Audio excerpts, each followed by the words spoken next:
हरिओम. आज बुधवार 24 डिसेंबर 2025. सद्गुरू ब्रह्मचैतन्य गोंदवलेकर महाराज यांच्या प्रवचनाचा आजचा भाग आपण ऐकूया. अनन्यतेशिवाय भगवंतांची प्राप्ती नाही. सत्पुरुषा जवळ राहून मनुष्य जर आज्ञापालन शिकला नाही तर तो काहीच शिकला नाही. जो आज्ञापालन करेल त्याला भोगही भोगावे लागतील हे खरे, परंतु ते आपल्या सोयीने भोगण्याची व्यवस्था होईल. प्रारब्धाचा जोर मोठा विलक्षण आहे. भोग येण्याचा समय आला म्हणजे तो बुद्धीवर परिणाम करतो. तिथे आपण सावध राहून सत्पुरुषांच्या सांगण्याप्रमाणेच वागलो तर प्रारब्धाचा जोर मंदावल्या वाचून राहणार नाही.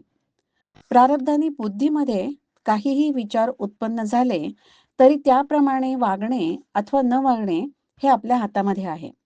आणि म्हणून तर मनुष्य हा श्रेष्ठ आहे.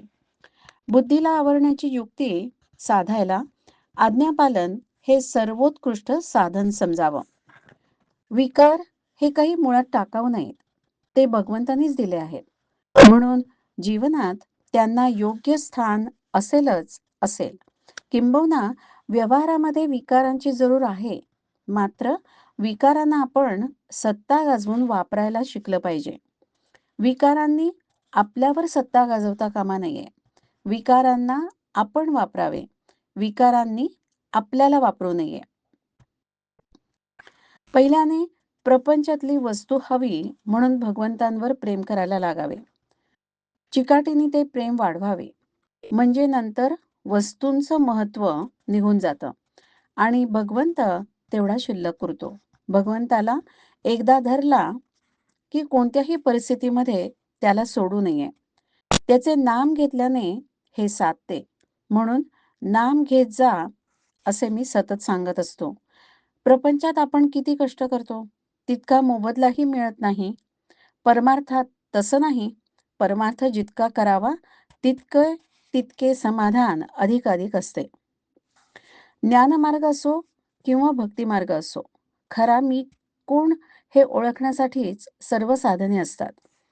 आज आपल्यापाशी खोट्या मीचे प्राबल्य आहे, ते नाहीसे करणे जरूर आहे. खोटा मी गेला की खऱ्या मीला कुठून आणायची जरुरी नाही. तो प्रत्येकाच्या अंतःकरणामध्ये स्वतः सिद्ध आहेच. म्हणून खोट्या मीला मारण्यासाठी भगवंतांचं दास्यत्व पत्करणं फार आवश्यक असतं. अनन्यतेशिवाय भगवंतांची प्राप्ती नाही. त्यातच भक्ती जन्म पावते. नामस्मरण हे भक्ती मार्गाचे मुख्य साधन आहे. नामस्मरणाने भगवंतांचे प्रेम अनायास उत्पन्न होते. ते नाम तुम्ही निष्ठेने आणि आनंदाने घ्या, हेच माझं सांगणं आहे. हरिओम.